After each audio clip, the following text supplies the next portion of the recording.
दोस्तों, यह घटना झारखंड के धनबाद की है। धनबाद में एक परिवार रहता था जिसमें माता पिता के अलावा एक छोटी बेटी भी थी।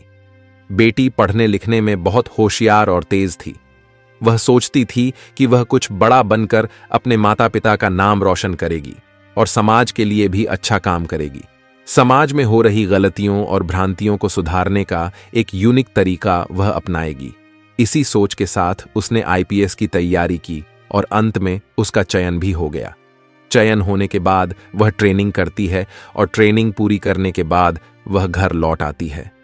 तब उसके माता पिता कहते हैं, बेटी, अब तो तुम एक अच्छी नौकरी पा चुकी हो और तुम्हारी उम्र भी, अब तुम्हें किसी अच्छे लड़के से शादी कर लेनी चाहिए।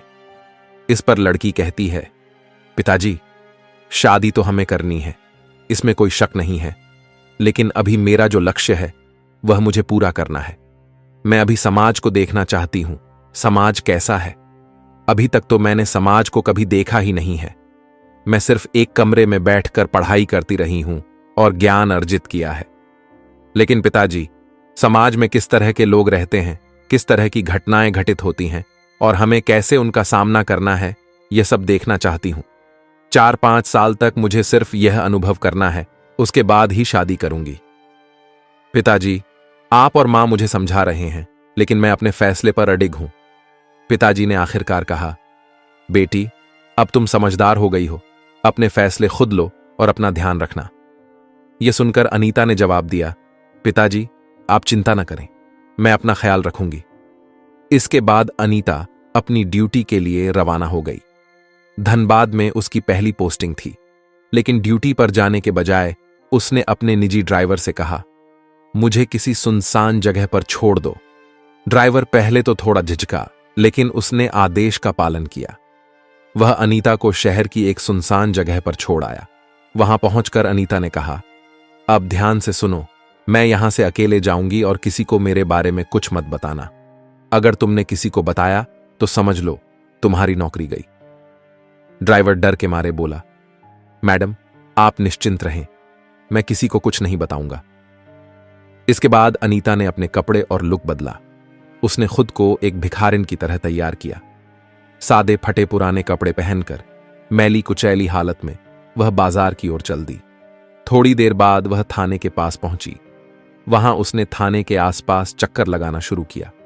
पुलिस स्टेशन के पास खड़े कुछ कांस्टेबल उसे देखकर चौंके और बोले, अरे, यहां क्या कर रही है? कहीं और जाकर मांग, यहां मत परेशान कर। अनीता ने शांत स्वर में जवाब दिया, आप अपना काम करिए, मैं किसी को परेशान नहीं कर रही हूं। यह कहकर वह थाने के आसपास टहलने लगी, जैसे वह कुछ खास तलाश रही हो। अनीता, जो भिखारिन के रूप में थाने के आसपास घूम रही थी, हर चीज पर बारीकी से नजर रखे हुए थी। लगभग 20 से 30 मिनट के बाद अचानक थाने के बाहर भीड़ जुटने लगी। भीड़ के बीच अनीता ने एक कांस्टेबल से पूछा, साहब, यहां इतनी भीड़ क्यों लगी है? कांस्टेबल ने लापरवाही से जवाब दिया, एक लड़की का मामला आया है, रेप हुआ है उसका, परिवार शिकायत लेकर आया है, लेकिन जिसने यह किया है वह एक अमीर व्यापारी का बेटा है। मामला थोड़ा पेचीदा है। यह सुनकर अनीता के कान खड़े हो गए। उसने देखा कि भीड़ में लड़की का परिवार रो रहा था और वहीं आरोपी के प्रभावशाली परिवार के लोग अपनी शक्ति का प्रदर्शन कर रहे थे। अनीता ने पुलिस वालों की नजर से बचते हुए थाने के अंदर घुसने की कोशिश की। जैसे ही वह अंदर पहुंची, वहां मौजूद अधिकारी चौंक गए। दरोगा साहब ने गुस्से में पूछा, अरे, इसे अंदर कैसे आने दिया? यह भिखारिन यहां कैसे घुस गई? कांस्टेबल घबरा गए और बोले, साहब, हमारी नजर इस पर नहीं पड़ी, पता नहीं ये कब अंदर आ गई। दरोगा साहब ने आदेश दिया, इसको कुछ खाने को दे दो, पैसे दे दो और यहां से भगाओ, हमें अपना काम करने दो। कांस्टेबल ने अनीता से कहा, देख, यहां से जा, कुछ पैसे चाहिए तो ले ले, कुछ खाने का चाहिए तो खा ले, लेकिन यहां मत बैठ। अनीता ने उनकी बात अनसुनी करते हुए शांत स्वर में कहा, साहब, मैं यहां थोड़ी देर बैठना चाहती हूं, थक गई हूं, आराम करना चाहती हूं, आपको परेशान नहीं करूंगी, बस उस कोने में बैठने दीजिए। अनीता थाने के बाहर एक पेड़ के नीचे बैठ गई और वहां से दरोगा साहब की हर गतिविधि पर नजर रखने लगी। उसने देखा कि लड़की का परिवार रोते हुए न्याय की गुहार लगा रहा था, लेकिन आरोपी के प्रभावशाली पिता दरोगा को रिश्वत देकर मामला दबाने की कोशिश कर रहे थे।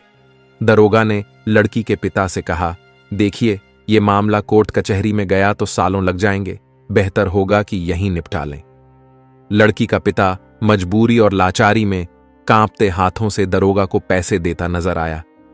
अनीता यह सब चुपचाप देख रही थी, लेकिन उसके भीतर का गुस्सा धीरे धीरे बढ़ रहा था। वह जानती थी कि अब समय आ गया है अपनी पहचान और अधिकार का सही उपयोग करने का। गरीब मां बाप दरोगा के सामने हाथ जोड़कर गिड़गिड़ा रहे थे। मां रोते हुए कहती हैं, साहब, हम गरीब लोग हैं, हमारे पास पैसे नहीं हैं कि आपको दे सकें, लेकिन मेरी बेटी के साथ जो हुआ उसके लिए इंसाफ चाहिए। आपसे बस यही निवेदन है, कृपया हमें न्याय दिला दीजिए। दरोगा ने उनकी बातों को अनसुना करते हुए एक ठंडी नजर डाली। उसने कहा, देखो, कानून सबके लिए बराबर है, लेकिन यहां काम आसानी से नहीं चलता। तुमसे जो बन पड़े वो करो, वरना वापस जाओ। उधर अमीर पक्ष के लोग, जो पहले से ही दरोगा को मोटी रकम दे चुके थे, मुस्कुराते हुए खड़े थे। उनके पैसे से दरोगा का रवैया पूरी तरह बदल चुका था। अब वह अमीर लड़के के परिवार के पक्ष में बोलने लगा और गरीब परिवार को डांटते हुए कहने लगा, तुम लोग यहां तमाशा मत करो, अपना काम कर लो और चुपचाप चले जाओ। कोर्ट में जाना है तो जाओ, लेकिन यहां हंगामा मत करो। गरीब पिता, जो अंदर से टूट चुका था, कहता है, साहब, हमारी बेटी के साथ अन्याय हुआ है। आपसे इंसाफ की उम्मीद लेकर आए थे, लेकिन आप हमें ही डांट रहे हैं। क्या गरीबों को न्याय मिलना इतना मुश्किल है? इस बीच भिखारिन के वेश में बैठी आईपीएस अधिकारी अनीता यह सब कुछ चुपचाप देख रही थी। लेकिन दोस्तों, उसने देखा कि दरोगा किस तरह अमीरों के पैसे के लालच में आकर गरीब परिवार को प्रताड़ित कर रहा है। उसकी आंखों में गुस्से की आग जलने लगी, लेकिन वह अब भी चुप थी। दरोगा गरीब परिवार से कहता है, तुम लोग घर जाओ, मैं तुम्हारे केस को देख लूंगा, गहराई से जांच करूंगा और जल्द से जल्द रिपोर्ट तैयार कर कार्रवाई करूंगा।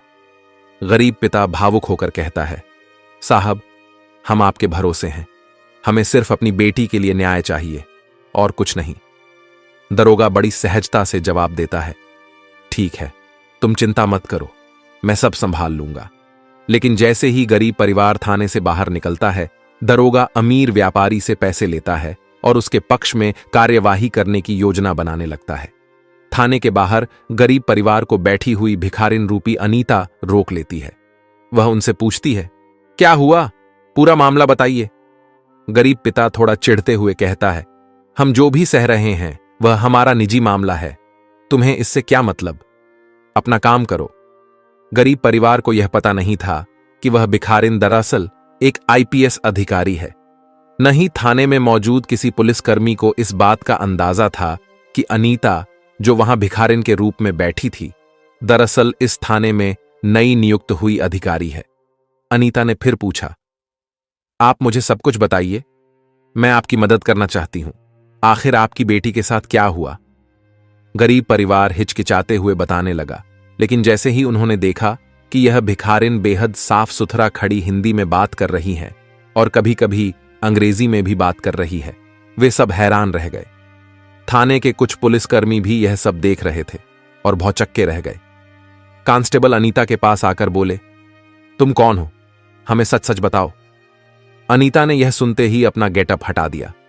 जैसे ही उसने अपने असली रूप में कदम रखा, सभी कर्मचारी हड़बड़ा गए। दरोगा को फटकारते हुए उसने कहा, तुमने गरीब परिवार के साथ बहुत अन्याय किया है।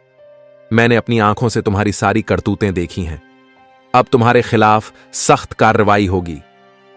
थाने के सभी पुलिसकर्मी सन्न रह गए। दरोगा घबराकर माफी मांगने लगा, लेकिन अनीता ने उसे सख्त लहजे में चेतावनी दी कि अब वह गरीब परिवार को न्याय दिलाकर ही रहेगी। अनीता की सख्ती देखकर सभी पुलिसकर्मी उसे सलाम ठोकने लगे। अंत में अनीता ने गरीब परिवार को इंसाफ दिलाया और थाने के कर्मचारियों को उनकी लापरवाही और भ्रष्टाचार के लिए सजा दी। अनीता, जो अब अपने असली रूप में आ चुकी थी, थाने के पूरे स्टाफ को लाइन हाजिर करने का आदेश दिया। उसने दरोगा और सभी कांस्टेबलों को एक एक कर तलब किया और उनके कर्तव्यों में की गई लापरवाही और भ्रष्टाचार के लिए सख्त फटकार लगाई। दरोगा से सख्त लहजे में कहा, तुम्हारी ड्यूटी न्याय दिलाने की थी, लेकिन तुमने अपनी जिम्मेदारी को पैसे के लिए बेच दिया। अब तुम्हें इसका अंजाम भुगतना होगा। इसके बाद अनीता ने कुछ पुलिसकर्मियों को तुरंत प्रभाव से सस्पेंड करने का आदेश दिया। थाने में मौजूद सभी लोग स्तब्ध थे। उन्हें समझ नहीं आ रहा था कि अचानक से यह सब कैसे हुआ, लेकिन अनीता ने यह सुनिश्चित किया कि हर दोषी को उसकी सजा मिले और गरीब परिवार को तुरंत न्याय मिले। इस घटना के बाद पूरे धनबाद शहर में आईपीएस अधिकारी अनीता की चर्चा होने लगी। लोग उसकी ईमानदारी और कर्तव्य निष्ठा की तारीफ करते नहीं थक रहे थे।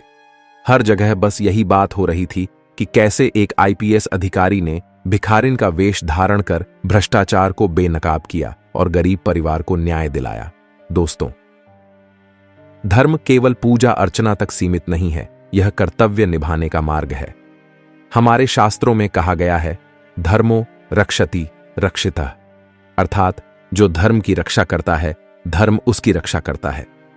आज के परिप्रेक्ष्य में धर्म का अर्थ है अपने कर्तव्यों को पूरी निष्ठा और ईमानदारी से निभाना। ऐसे अधिकारी जो गरीबों, पीड़ितों और शोषितों के लिए खड़े होते हैं, असल में समाज के सच्चे रक्षक हैं। उनकी जिम्मेदारी सिर्फ अपराधियों को पकड़ने तक सीमित नहीं है, बल्कि यह सुनिश्चित करना भी है कि न्याय कमजोर से कमजोर व्यक्ति तक पहुंचे। दोस्तों, इस कहानी को सुनाने का मेरा उद्देश्य किसी की भावनाओं को आहत करना, किसी को ठेस पहुंचाना या परेशान करना बिल्कुल नहीं था। मेरा उद्देश्य केवल आपको जागरूक करना, सचेत करना और सतर्क रहने के लिए प्रेरित करना है।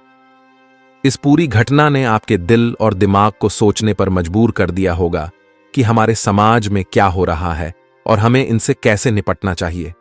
अगर यह कहानी आपको सोचने और समझने का एक नया नजरिया देती है, तो ऐसी और भी कहानियों के लिए हमारे चैनल को लाइक, शेयर और सब्सक्राइब जरूर करें। हम चाहते हैं कि आप अपनी राय भी हमारे साथ साझा करें। कृपया निष्पक्षता के साथ अपनी राय कमेंट बॉक्स में जरूर दें। याद रखें, सचेत रहिए, सतर्क रहिए और सुरक्षित रहिए। आपका समय देने के लिए दिल से धन्यवाद। हम जल्द ही मिलेंगे एक और कहानी के साथ।